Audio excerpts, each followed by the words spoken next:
Sir good morning. Sir सबसे पहले तो ये जो ट्रम्प साहब ने फिर से अब टैरिफ को लेके इनका बयान आया और तारीखों की अब घोषणा कर दी है, अमेरिकी बाजार की तो जमकर पिटाई हो गई। क्या हमारे बाजार इस स्थिति में हैं कि इस खबर को पचा सकें, या अब फिर से एक लंबा हमें आप कह सकते हैं कि इंतजार करना पड़ेगा जब तक ये मामला पूरी तरह से हमारे मार्केट पचा न लें? यहाँ देखिए, पहली चीज तो ये कि कल अमेरिकी बाजार गिरे इसलिए कि ट्रंप ने टैरिफ का ऐलान कर दिया है।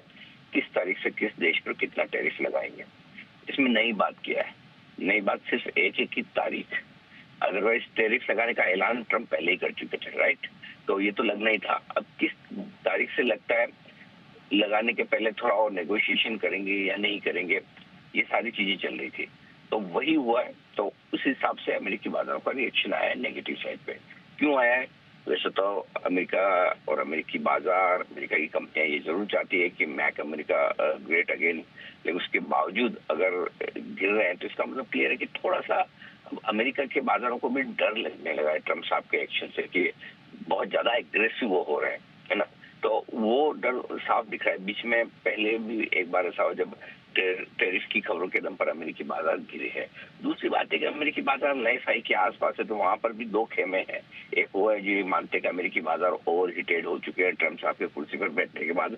उनकी सारी की सारी जो पॉजिटिव चीजें हैं, जो कुछ भी है, वो सब अब आ चुकी। तो अब नया कोई खास ट्रिगर बचा नहीं है। उसके ऊपर इकोनॉमी में थोड़े धीमेपन के संकेत है, तो फिर क्यों न थोड़ा बेचा जाए। वो कैंप भी बड़ा स्ट्रॉन्ग है। सो आई थिंक कल वो एक्टिव हुआ है और कल उन्होंने ये टैरिफ की खबरों के बाद एक्शन तेजी से बेचने का लिया है। अब जहां तक हमारा सवाल है, दो चीजें। हमारे यहाँ सेंटिमेंट पहले से कमजोर है, और अगर उसके बीच में अमेरिकी बाजार कमजोर होते हैं तो जाहिर सी बात है मैं थोड़ा सेंटिमेंट के लिहाज से नुकसान है। दूसरा नुकसान जो हमें होता है वो होता है डॉलर इंडेक्स की वजह से। अगर आप देखें तो डॉलर इंडेक्स कल फिर से बढ़कर आया है, और डॉलर की मजबूती ग्लोबली इक्विटी मार्केट्स के लिए हमारे लिए ठीक नहीं होती। आप देख भी रहे हैं जापान जैसे बाजार हजार पॉइंट करेक्ट करके रिएक्शन दे रहे हैं। तो जाहिर सी बात है कि सेंटिमेंट के लिहाज से हमारे लिए वैसे ही डाउ देख के ही सेंटिमेंट थोड़ा कमजोर हो जाता है, हमारा कमजोर है। तो ओवरऑल डेफिनेटली इस नेगेटिव तौर पर ले रहा है सवाल। तो कल के जो ऐलान हुए हैं उसमें हमारे लिए समस्या नहीं है, क्योंकि वो प्रोडक्ट्स पर नहीं लगे हैं, वो देशों पर लगे हैं।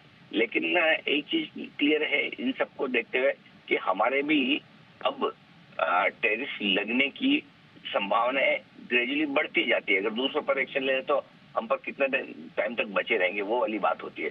सो थोड़ा डर उस मायने में है ही। सो ओवरऑल डेफिनेटली उनका टैरिफ लगाना, घोषणा करना तारीख के साथ, ये नेगेटिव। ठीक है, तो ये नेगेटिव तो है ऑल एंड ऑल, लेकिन सर निफ्टी बैंक निफ्टी के वो लेवल्स कौन से रहेंगे जो अब महत्वपूर्ण है? अब देखिए, लेवल्स तो आजकल कोई इंपॉर्टेंट रहे नहीं है। सपोर्ट लेवल जो आप सोचो वो टूट जाता है। अब नई सीरीज की शुरुआत है आज मार्च सीरीज में।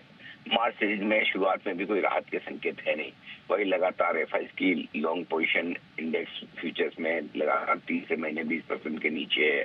रोलर्स जो हुए शॉर्ट साइड पर ही हुए हैं। सीरीज की शुरुआत में देखिए, सीरीज के अंत में कोई शॉर्ट कवरिंग हुई नहीं, और सीरीज की शुरुआत में भी आप देखिए पूरी की पूरी तरह से नेगेटिव खबरें आ रही है। और इसके साथ ही 3 दिनों से जो हम बड़ी मुश्किल से 22,500 को होल्ड कर रहे थे, आज गैप से बाजार नीचे खुलने को तैयार होता हुआ दिख रहा है, राइट। तो ऐसे में नई रिस्क खुलती है जो, और अब अगला बड़ा सपोर्ट 22,000 के आसपास निफ्टी पर बनता हुआ नजर आता है। ये आपके लिए संकेत है। सपोर्ट ऐसे दिन के लिए देखना चाहेंगे तो आप देख सकते हैं 22,200 22,300 आपके लिए सपोर्ट का काम करेगा। मजबूत कुछ नहीं है, कोई सपोर्ट को मजबूत आप बोल नहीं सकते हैं। अच्छे मजबूत सपोर्ट, मजबूत फर्क इतना ही है यहाँ की मजबूत सपोर्ट को टूटने में 2-3 दिन लगता है, कमजोर सपोर्ट एक दिन में टूट जाता है। बस आजकल मतलब इतना ही रह गया है। रहा सवाल ऊपर की रेंज का, 22,625 22,725 की रेंज को पार करने में बड़ी मुश्किल होगी। बैंक की 48,075 48,275 पहला सपोर्ट जोन है।